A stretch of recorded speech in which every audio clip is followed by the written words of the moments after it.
Hi there, Dustin Steckle here. It's from Staholme Farm just outside of Bayfield. We're standing in front of one of our beautiful cornfields here now, which we've used the Invita product on.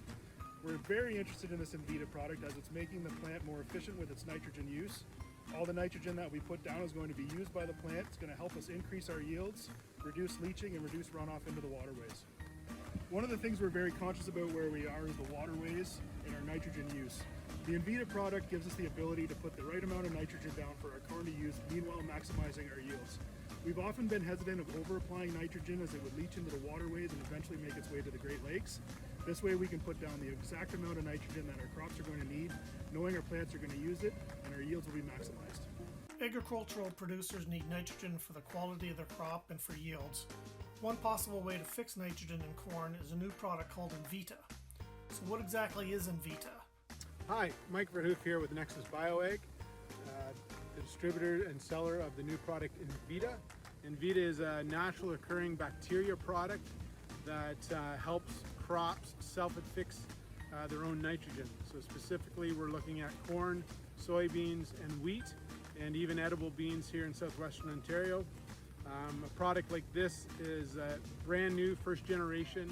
So a natural occurring bacteria that actually came out of the crop of sugarcane. They found that sugarcane could produce its own nitrogen and you didn't need to apply as much. So they're able to take that natural occurring bacteria and put it into a form that we can apply to other crops.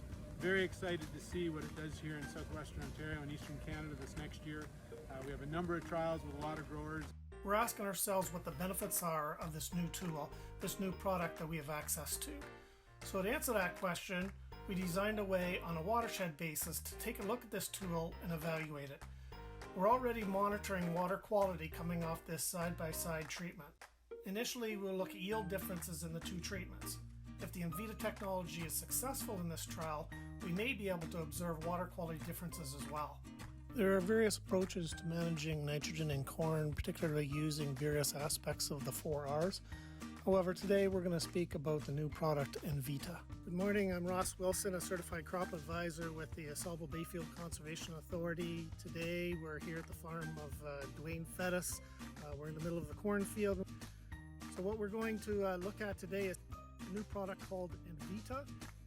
Now, it's not unique in the plant world for a plant to actually create nitrogen. All the legumes produce nitrogen. You can see there's little nodules here in the roots of all legumes. This is an alfalfa in particular. And what happens is the nodules there have a rhizobium bacteria in them. However, they don't get their own energy. So the photosynthate, the energy is produced up here, it's sent down to the nodules. The bacteria use that as energy.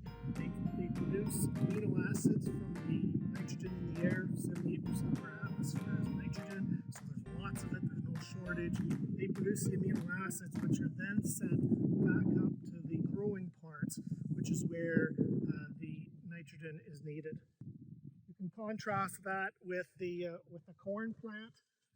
The corn plant there has no such nodules on it, so it's not able to produce its own nitrogen. So the goal with this is this Invita is a microbial solution, and the microbe has got a $1 million name about that long, but I'm going to shorten it to GLAD, G-L-A-D, G-D for short.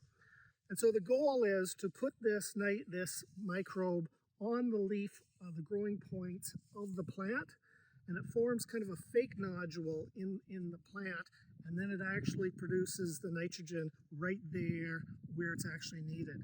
So all the energy for the bacteria is produced right there. Here's an image of the field of this locally participating landowner. We're showing water and sediment control basins, or WASCOBs, in a plot design. We have historic yield, soil health, and water quality information for this field, so this is a great place to start for this new kid on the block, this new tool for improved nitrogen management.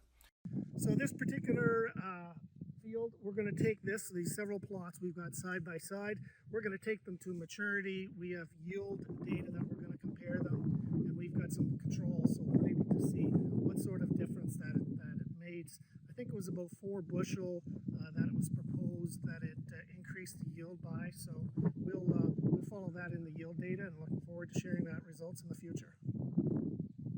Hope you enjoyed the video. Visit Ausable Bayfield Conservation at abca.ca to find out more.